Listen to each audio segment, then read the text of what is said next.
J'espère que tout va bien pour vous, vraiment.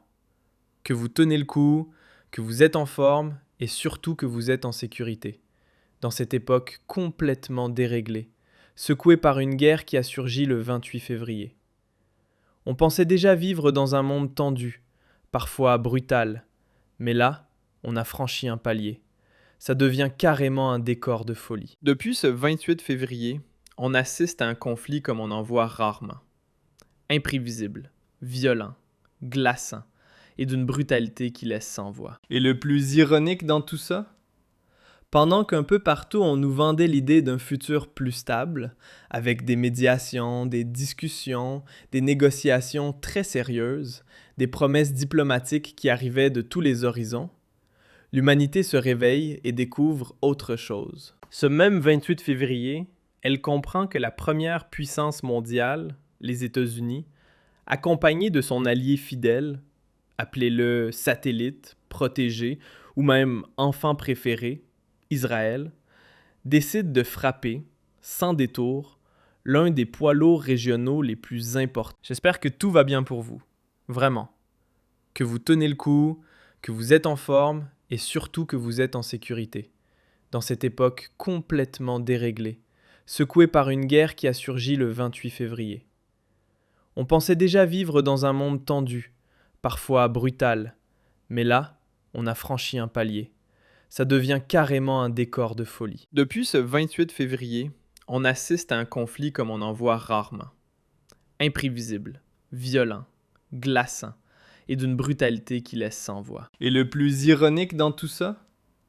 Pendant qu'un peu partout on nous vendait l'idée d'un futur plus stable, avec des médiations, des discussions, des négociations très sérieuses, des promesses diplomatiques qui arrivaient de tous les horizons, l'humanité se réveille et découvre autre chose. Ce même 28 février, elle comprend que la première puissance mondiale, les États-Unis, accompagnée de son allié fidèle, appelez-le satellite, protégé ou même enfant préféré, Israël, décide de frapper, sans détour, l'un des poids lourds régionaux les plus importants, l'Iran, cet héritier de l'ancien empire perse. La guerre a commencé.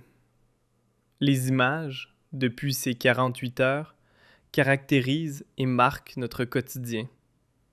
Des drones, des missiles, des hôtels, des immeubles qui explosent, des bases militaires qui sont ciblées, des écoles qui sont ciblées, des avions, des bateaux qui coulent.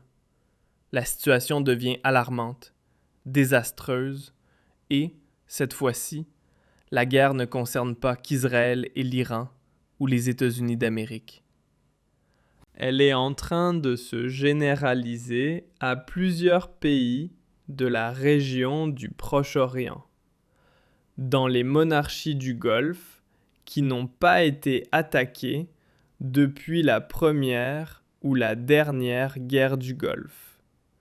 La première guerre du Golfe au début des années 90. Voici que le Qatar, Dubaï, Abu Dhabi, le Koweït, Bahreïn, ces pays que l'on pensait paisibles, que l'on considérait comme des havres de paix, que l'on considérait même comme des paradis qui faisaient rêver l'humanité, sont devenus aujourd'hui l'antre de la violence et des cibles des missiles iraniens.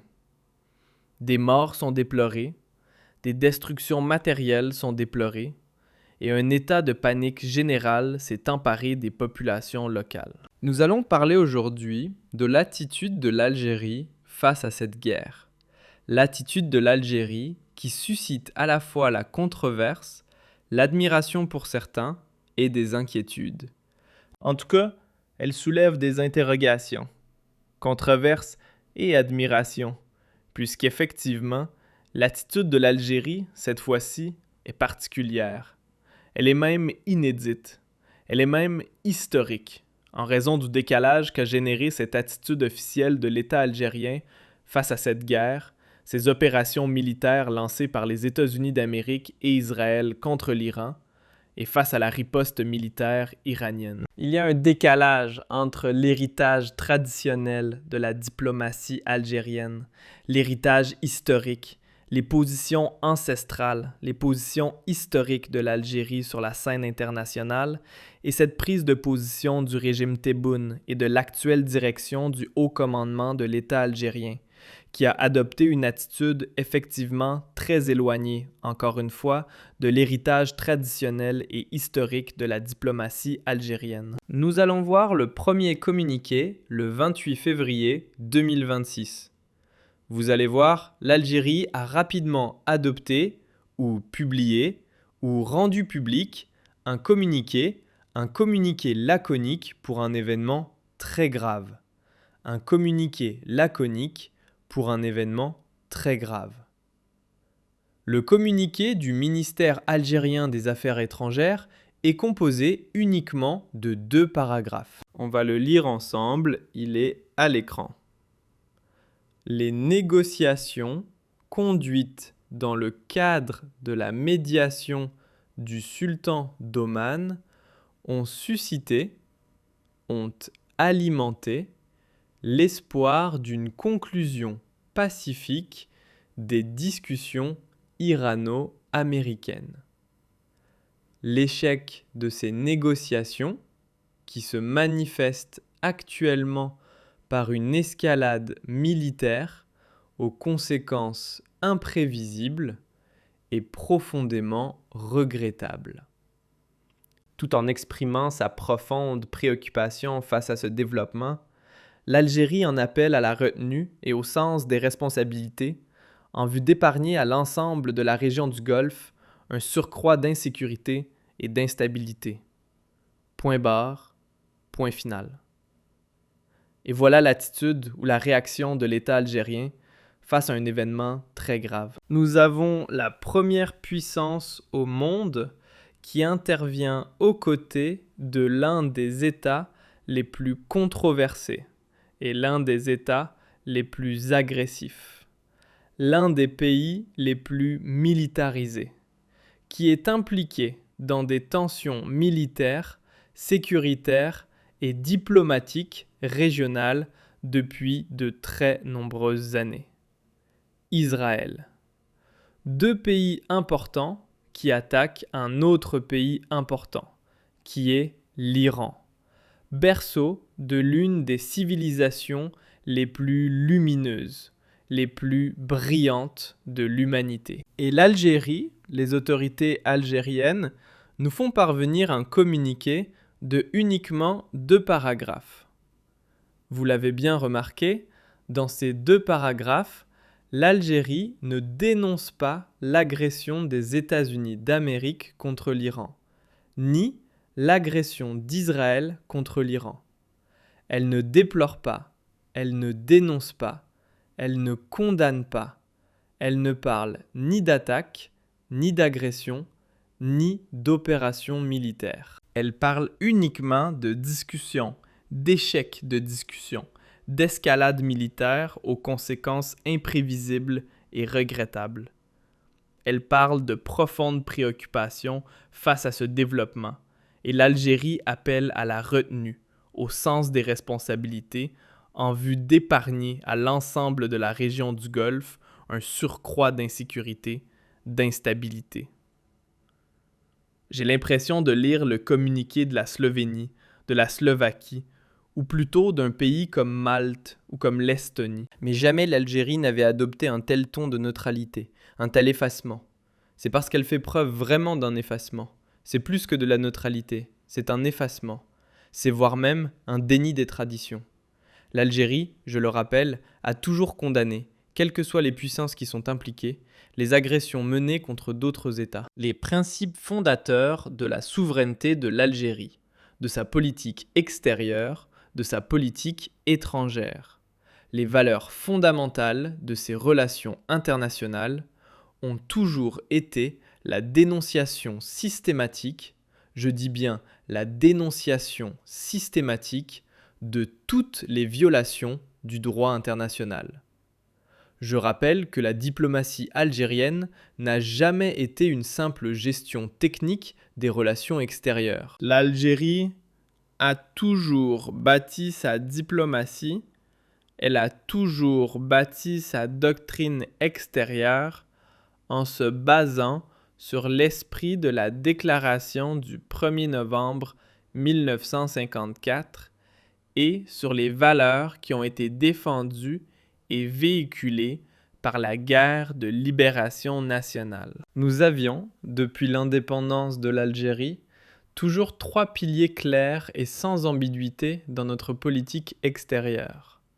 Le respect du droit international, la défense de la souveraineté des États et la non-ingérence dans leurs affaires intérieures, et le soutien au mouvement de libération face à l'oppression coloniale, face à l'occupation coloniale ou face à l'hégémonie. Ces 3 valeurs, on ne les retrouve pas dans ce communiqué laconique, bref, minimaliste, où il n'y a pas, parce que dire que ce sont les États-Unis d'Amérique et Israël qui ont attaqué l'Iran, ça, c'est la vérité. Tout le monde a vu que ce sont les États-Unis d'Amérique qui ont attaqué, avec Israël, l'Iran. On peut être neutre en rappelant la vérité. La neutralité, ce n'est pas le déni de la vérité. La neutralité, ce n'est pas occulter la vérité. La neutralité, c'est dire la vérité. Après, si le régime Tebboune n'avait pas envie de se positionner parce qu'il a peur des réactions américaines, parce qu'il a peur de susciter, parce qu'il a peur de Donald Trump, parce qu'il n'a pas envie de se brouiller avec l'Amérique, parce qu'il n'a pas envie de s'attirer les foudres de l'Amérique, tout cela est compréhensible. Mais quand même, on peut jongler. On peut dire qu'il y a une agression, on peut dire que c'est une attaque militaire injustifiée, que c'est une violation du droit international, que c'est une menace contre l'ordre mondial, contre la paix dans le monde, tout en émettant des réserves et tout en essayant d'épargner ou de comprendre les motivations américaines qui ont prévalu ou qui ont poussé ou qui sont utilisées par l'administration Trump pour justifier cette guerre contre l'Iran. Mais là, le communiqué du ministère algérien des Affaires étrangères est tout simplement étonnant, inédit. Inédit. C'est la première fois où l'Algérie ne réagit pas officiellement à une attaque flagrante, à une violation flagrante du droit international et à une agression directe et franche de la souveraineté et de la sécurité nationale d'un pays. L'Iran est un pays indépendant. Il est membre des Nations Unies. C'est un pays controversé, c'est un pays sulfureux. C'est un pays avec lequel l'Algérie a déjà eu des problèmes, des différends, des tensions diplomatiques, voire un conflit ouvert. Notamment à cause du soutien apporté par l'Iran au début des années 90 aux mouvements islamistes armés qui ont ravagé l'Algérie. Mais il n'en demeure pas moins que les valeurs sont les valeurs. Les principes sont les principes. Et l'Algérie a toujours construit sa crédibilité, son honneur, sa réputation et sa grandeur. Parce que l'Algérie est un pays. Ce n'est pas n'importe quoi, l'Algérie.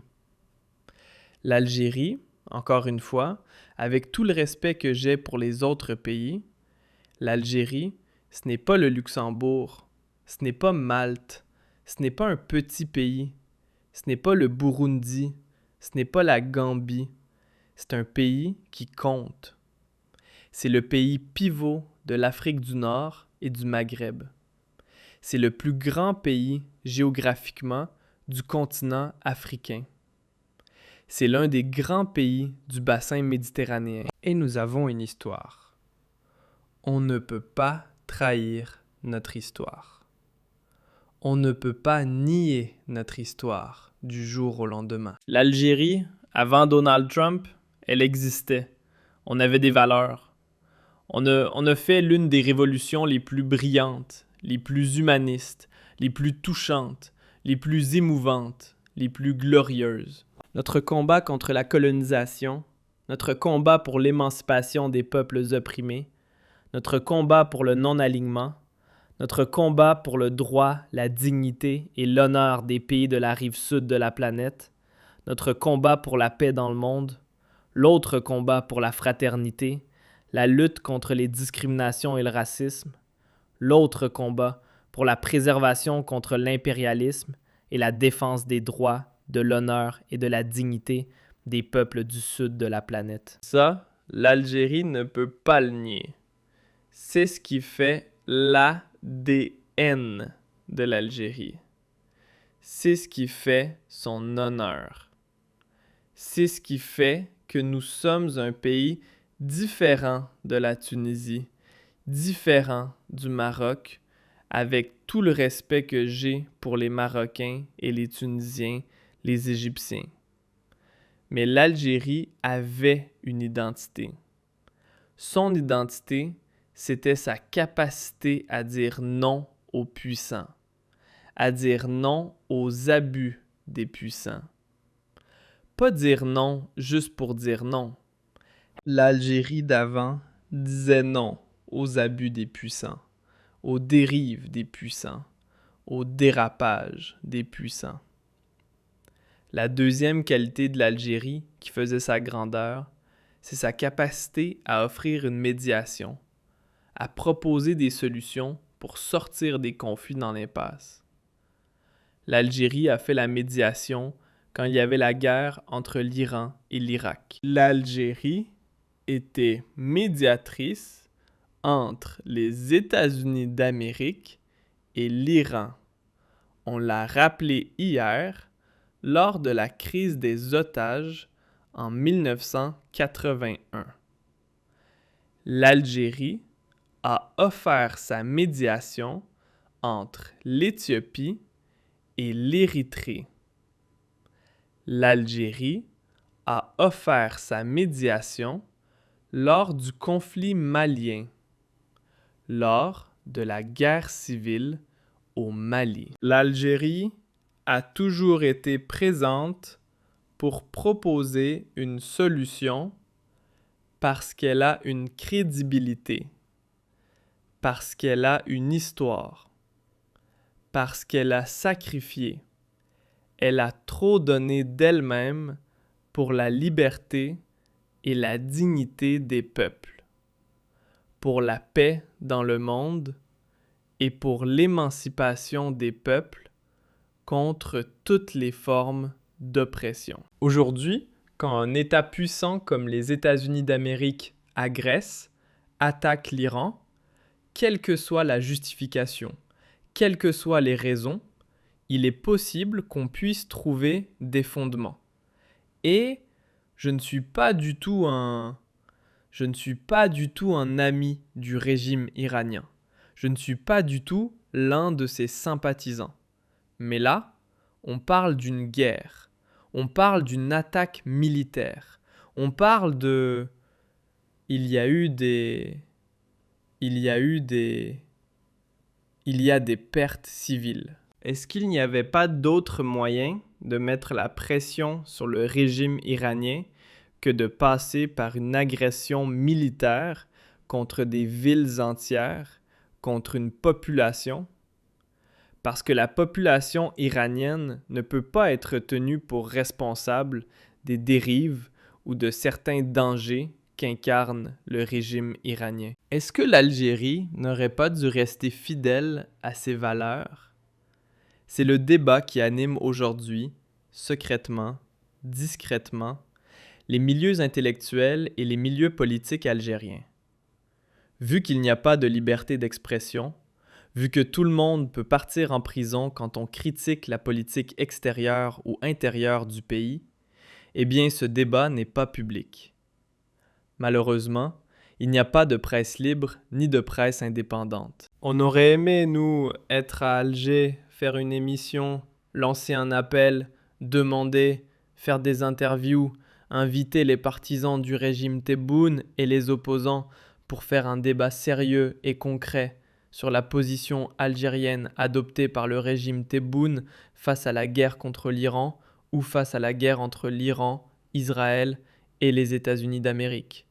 La position algérienne va encore évoluer, et elle va encore étonner par son incohérence et par ses contradictions, puisque au deuxième jour, il y a un communiqué du ministère des Affaires étrangères qui nous apprend, c'était le 1er mars, le dimanche 1er mars, deuxième jour, le ministère des Affaires étrangères, Ahmed Attaf, le ministre des Affaires étrangères, a invité au siège du ministère à Alger tous les ambassadeurs des pays arabes ayant fait l'objet d'attaques militaires dans le contexte de l'actuelle vague d'escalade dans la région. Et le ministère algérien des Affaires étrangères, vous le voyez à l'écran, nous explique dans ce communiqué que l'Algérie a exprimé sa pleine solidarité avec les pays arabes frères touchés par les attaques militaires, réaffirmant le rejet catégorique par notre pays de toute atteinte à la souveraineté nationale et à l'intégrité territoriale de ces pays frères, ainsi qu'à la sécurité de leur peuple. Ahmed Attaf, le chef de la diplomatie algérienne, a même exprimé le soutien constant de l'Algérie à ses frères arabes face aux violations inacceptables qu'ils ont subies et aux pertes humaines et matérielles qui en ont résulté. L'Algérie a réaffirmé sa position, appelant à l'arrêt immédiat de toutes les formes d'escalade, ainsi qu'au dialogue et à la retenue, afin d'épargner à la région un surcroît de tensions et d'éviter l'extension du conflit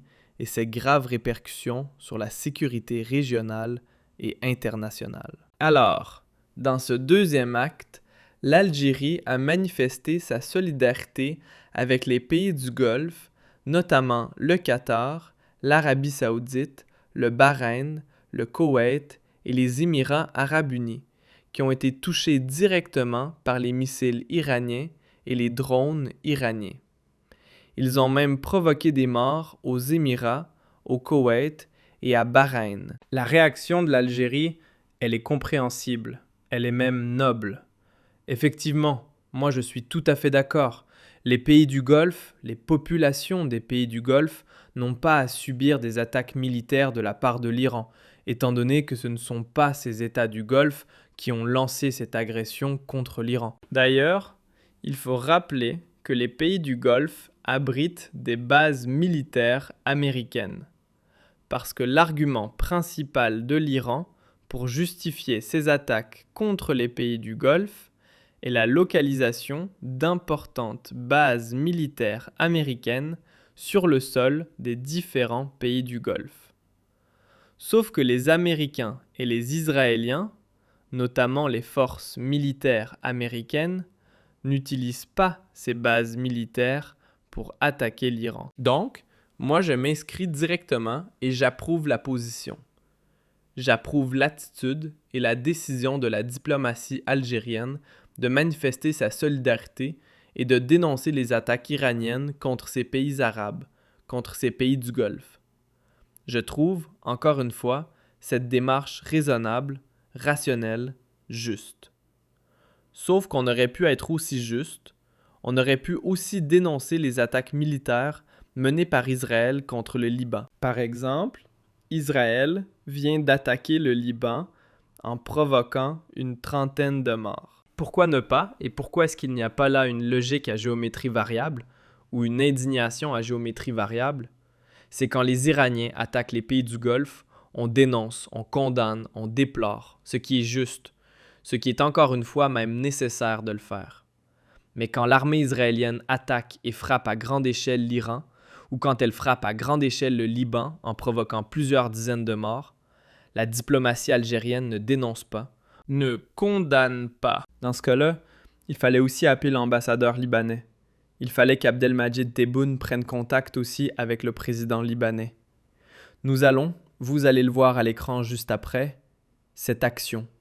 Après cet appel ou cette invitation adressée par le ministre algérien des Affaires étrangères aux ambassadeurs des pays du Golfe et de la Jordanie, parce que même la Jordanie a été, l'ambassadeur de Jordanie a été convié, et l'Algérie a manifesté sa solidarité avec la Jordanie. Abdelmadjid Tebboune a pris le téléphone pour appeler lui-même, personnellement, l'ensemble des chefs d'État de ces pays-là pour s'enquérir de la situation de leur peuple et pour apporter du soutien moral et manifester sa solidarité avec ces pays-là.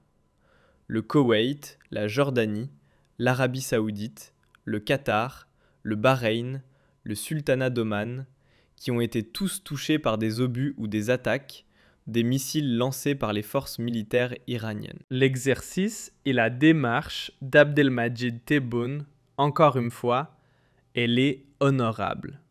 Elle est honorable. Elle est même exemplaire. Ceci dit, il y a une incohérence. Il y a une contradiction. Il y a même une sorte de trahison des valeurs de l'Algérie. Parce que l'Algérie, là, n'est pas neutre. On n'a pas dénoncé, comme on a dénoncé les attaques militaires de l'Iran contre les pays arabes, il aurait fallu dénoncer ouvertement et officiellement les attaques militaires israéliennes contre l'Iran. Parce que n'oublions pas qu'il y a une guerre, il y a deux belligérants. Ce n'est pas l'Iran qui a commencé cette guerre, il faut être juste. Ce n'est pas l'Iran qui a agressé Israël et les États-Unis d'Amérique. C'est plutôt le contraire qui s'est passé, qui s'est déroulé. On peut naturellement n'avoir aucune sympathie pour le régime iranien. Et je le comprends, et même moi, ce régime iranien m'inspire un dégoût profond. Surtout quand on a vu comment le régime iranien a massacré sa propre population lors des récentes manifestations populaires organisées par l'opposition iranienne ou par la population iranienne, qui réclame un changement démocratique et un changement de gouvernance. Ceci dit, il faut que l'on soit aussi honnête. Les États ont des obligations morales. L'honnêteté, la justesse, la cohérence sont une obligation morale pour un État. Surtout pour un État comme l'Algérie qui, dans son histoire, a toujours voulu faire de la moralité sur la scène internationale, dans les rapports internationaux ou dans les relations internationales, une valeur, une boussole importante. Nous avons toujours réclamé l'éthique, la moralité, la construction d'un ordre mondial équitable basé sur le respect des pays opprimés, des pays du continent africain ou des pays de la rive sud de la planète. Nous avons toujours réclamé un équilibre des rapports de force au sein de la communauté internationale. Nous avons toujours réclamé que les pays puissants traitent les autres pays moins puissants sur le même pied d'égalité. Parce que n'oublions pas qu'il y a une guerre, il y a deux belligérants. Ce n'est pas l'Iran qui a commencé cette guerre, il faut être juste. Ce n'est pas l'Iran qui a agressé Israël et les États-Unis d'Amérique. C'est plutôt le contraire qui s'est passé, qui s'est déroulé. On peut naturellement n'avoir aucune sympathie pour le régime iranien. Et je le comprends, et même moi, ce régime iranien m'inspire un dégoût profond. Surtout quand on a vu comment le régime iranien a massacré sa propre population lors des récentes manifestations populaires organisées par l'opposition iranienne ou par la population iranienne qui réclame un changement démocratique et un changement de gouvernance. Ceci dit, il faut que l'on soit aussi honnête. Les États ont des obligations morales. L'honnêteté, la justesse, la cohérence constituent une obligation morale pour un État.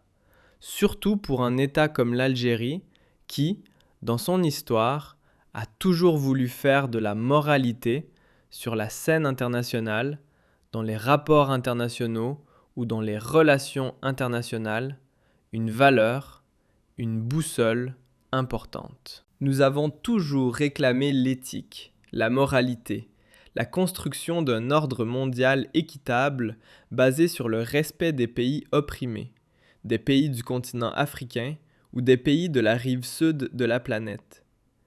Nous avons toujours réclamé un équilibre des rapports de force au sein de la communauté internationale. Nous avons toujours réclamé que les pays puissants traitent les autres pays moins puissants sur le même pied d'égalité. Encore une fois, on peut ménager les États-Unis d'Amérique. On peut trouver une attitude où on ménage la sensibilité, où on ménage l'administration Trump et les États-Unis d'Amérique, avec lesquels l'Algérie a des intérêts stratégiques, tout en conservant nos valeurs, nos principes, notre éthique et en adoptant une position qui est juste. On n'est pas anti-américain quand on dit la vérité. Au contraire, on peut rester amis avec les États-Unis d'Amérique sans devenir pro-israélien. C'est complètement possible. On n'est pas anti-américain en disant qu'il s'agit d'une agression, que cette agression n'était pas nécessaire, qu'elle n'était pas souhaitable et qu'elle n'apportera aucune solution, si ce n'est de faire basculer la région et l'ordre mondial, l'ordre géopolitique et économique mondial, dans une crise aux conséquences, pour le moment, imprévisibles. Abdelmadjid Tebboune s'éloigne dangereusement de la doctrine et du dogme historique de la diplomatie algérienne. Un débat est urgent sur ce sujet, parce qu'il faut que l'on se pose les questions suivantes.